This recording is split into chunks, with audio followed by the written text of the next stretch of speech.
तो स्टूडेंट, तो बेटा आज डिस्कस करेंगे हम रेस्पिरेशन। ठीक है। तो बेटा रेस्पिरेशन बेसिकली हम जो डिस्कस करने वाले हैं वो डिस्कस करने वाले हैं प्लांट के रेफरेंस में। ठीक है। तो सबसे पहले डेफिनेशन डिस्कस करते हैं रेस्पिरेशन एक्चुअली में है क्या। ठीक है। अब देखिए, this is a process in which complex organic food substance, ठीक है, याद रखना यहाँ पर क्या है, complex food substance like carbohydrates, protein, fat are broken down to release CO2 and water।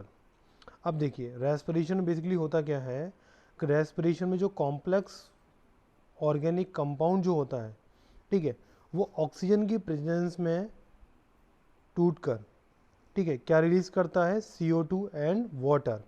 लेकिन इसके अलावा जो एनर्जी रिलीज होती है वो कितना होती है, 686 किलो कैलोरी। ठीक है, ये एनर्जी क्या होती है, रिलीज होती है। ठीक है। तो बेटा बेसिकली रेस्पिरेशन क्या हो गया, इसमें क्या होता है, ऑक्सीजन की प्रेजेंस में ऑर्गेनिक फूड सब्सटेंस का क्या होता है, ब्रेक डाउन होता है, और ब्रेक डाउन के बाद इसमें बनता क्या है, CO2 एंड H2O। ठीक है, इसको हम क्या कर सकते हैं, इस रिएक्शन के थ्रू भी यहाँ पर हम इसको रिप्रेजेंट कर सकते हैं। नेक्स्ट है, it require substance, it may be carbohydrates, ठीक है, fat and in certain condition protein. तो बेसिकली जो सबस्ट्रेट है, ठीक है, वो कार्बोहाइड्रेट, तो हमारे पास जनरली हम कार्बोहाइड्रेट ही यूज़ करते हैं, लेकिन कार्बोहाइड्रेट के अलावा क्या हो सकता है, फैट हो सकता है, ठीक है, एंड कुछ अलग कुछ डिफरेंट कंडीशन होती है तो वहाँ पर प्रोटीन भी हम यूज़ कर सकते हैं। लेकिन सभी सब्सटेंस का जो ब्रेक डाउन होगा वो किसकी प्रेजेंस में होता है, ऑक्सीजन की प्रेजेंस में। Carbohydrate are firstly hydrolysed by the appropriate enzyme system. ठीक है, याद ना, जो कार्बोहाइड्रेट जो होता है उसका हाइड्रोलाइज जो होता है वो किसकी प्रेजेंस में होता है, एक पर्टिकुलर एंजाइम की प्रेजेंस में। ठीक है, जो बेसिकली, ठीक है, system to the hexose sugar. Basically जो होता है ये एक पर्टिकुलर एंजाइम की प्रेजेंस में सारी प्रोसेस हमारी क्या होती है, ये कंप्लीट होती है। इसके बाद आता है actively respiring region are growing region like floral and vegetative bud, germinating seeds, stem and root apex। अब देखिए जनरली क्या होता है, जो एक्टिवली रेस्पायरिंग रीजन जो होते हैं, ठीक है, जिसमें क्या होता है, ग्रोथ होती है, तो सबसे पहला क्या है, फ्लोरल। फ्लोरल मीन्स जो फ्लावर वाला जो पार्ट होता है। इसके अलावा यहाँ पर वेजिटेटिव बर्ड, बेटा वेजिटेटिव बर्ड जो होती है ये बेसिकली किस में होती है, स्टेम में। ठीक है, इसके अलावा ये नेक्स्ट है जर्मिनेटिंग सीड। तो जर्मिनेटिंग सीड होता है वो भी क्या करता है, रेस्पिरेशन करता है, स्टेम भी करता है, रूट एपेक्स। ठीक है, ये सारी चीज़ें यहाँ पर क्या होती हैं, ये एक्टिवली रेस्पिरेटिंग रीजन होते हैं, जिनमें क्या होता है, रेस्पिरेशन की प्रोसेस कंटिन्यू होती है। अगर इनमें रेस्पिरेशन की प्रोसेस नहीं होगी तो ये वाला जो पार्ट होते हैं, जितने भी पार्ट हैं यहाँ पर, ये सारे के सारे क्या होंगे, ग्रो नहीं करेंगे। और जब ये ग्रोथ नहीं करेंगे तो क्या होगा, इनकी वहीं के वहीं इनकी जो हाइट है वो वहीं के वहीं रुक जाएगी, और धीरे धीरे प्लांट का क्या होगा, डेड होना स्टार्ट हो जाता है। इसके बाद आता है हमारा टाइप ऑफ रेस्पिरेशन। तो there are two types of respiration. First होता है हमारा एरोबिक रेस्पिरेशन एंड सेकंड होता है एनारोबिक रेस्पिरेशन। बेटा aerobic respiration it represent the whole process of respiration in the presence of oxygen. ठीक है, एरोबिक में क्या होता है, रेस्पिरेशन जो प्रोसेस होगी वो होती है ऑक्सीजन की प्रेजेंस में, and aerobic respiration is completed in the absence of oxygen. ठीक है, अब देखिए डिस्कस करते हैं इनके बीच में डिफरेंस। तो सबसे पहला है हमारा एरोबिक रेस्पिरेशन। देखिए oxygen is used for the process. Anaerobic respiration, oxygen is not utilised for the process.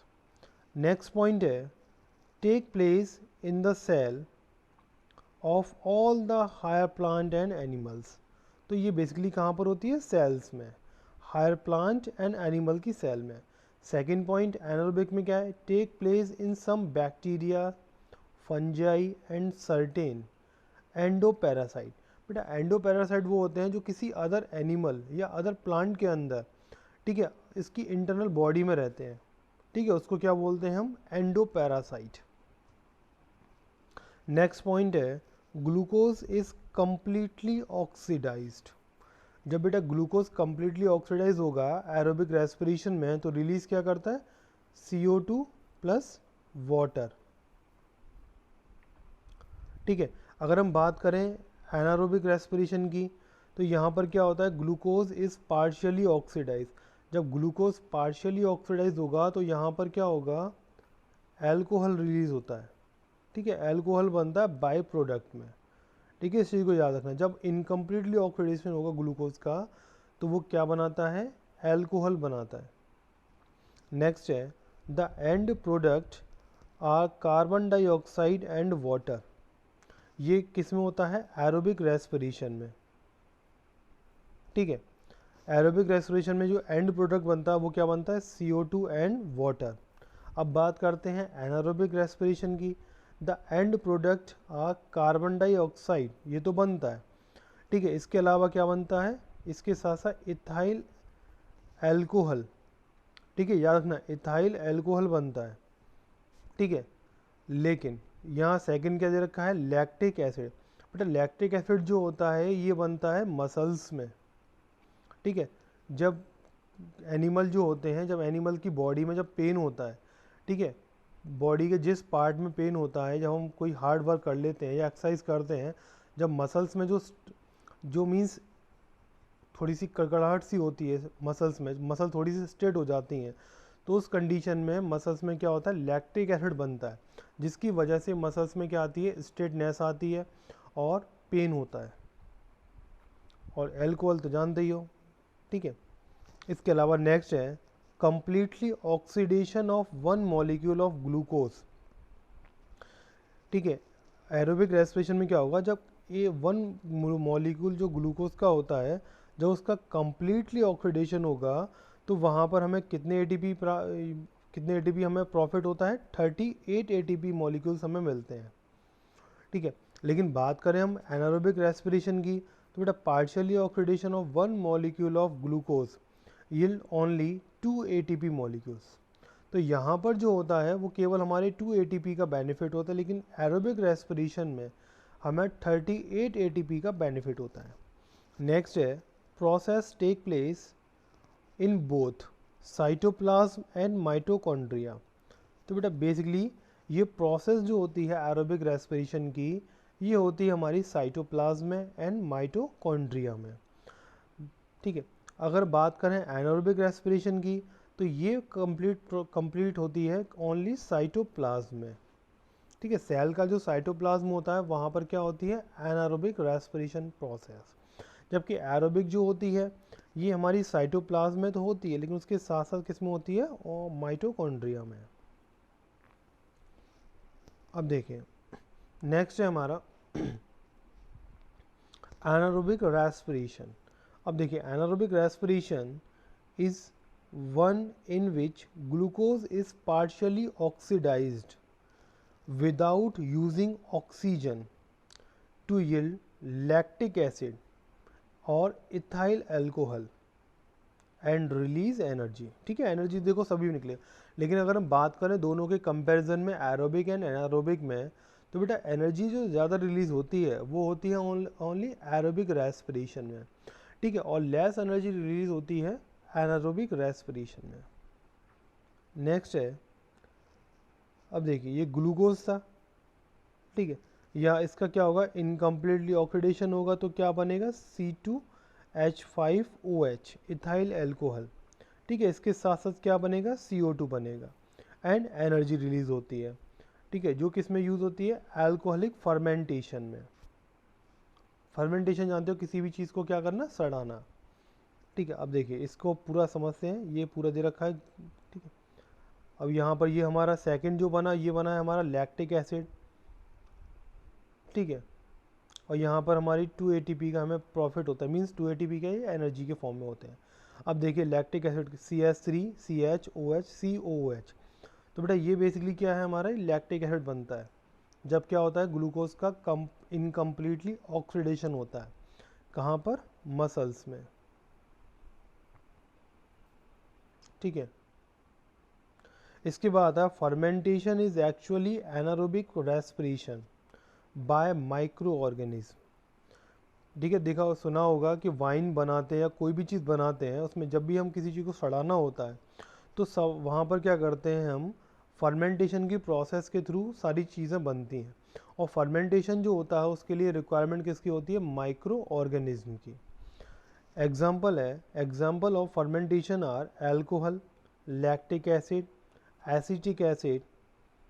ठीक है, ये सारी चीज़ें किसके थ्रू बनती हैं, फर्मेंटेशन। नेक्स्ट है, in this process stored food is oxidized to certain compound instead of CO2 and water। बेटा इस प्रोसेस में जो स्टोर्ड फूड होता है वो ऑक्सीडाइज जब होगा, ठीक है, तो मीन्स CO2 एंड वाटर जो होते हैं, ठीक है, इनकी जगह पे, तो वो सारी चीज़ें हमें वहाँ पर हम यूज़ कर लेते हैं। नेक्स्ट आता है aerobic respiration। Stored food gets completely oxidized to CO2 and water। जो यहाँ एरोबिक में क्या होगा, जो मीन्स स्टोर्ड फूड जो होता है वो मीन्स ब्रेक डाउन हो जाता है किसमें, CO2 में एंड वाटर में, जिसमें क्या होता है 686 किलो कैलोरी एनर्जी क्या होती है, रिलीज होती है।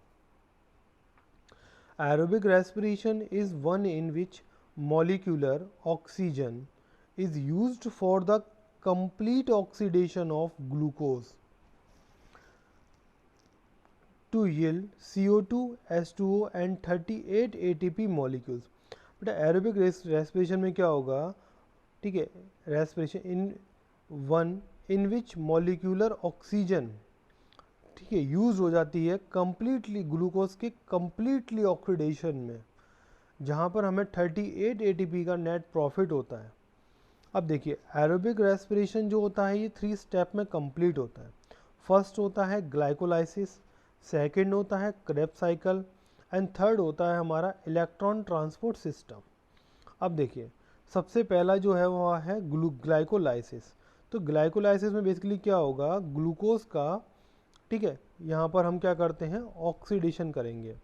लेकिन यहाँ जो ग्लाइकोलाइसिस की जो पूरी प्रोसेस होती है ये कंप्लीट होती है कहाँ पर, साइटोप्लाज्म में।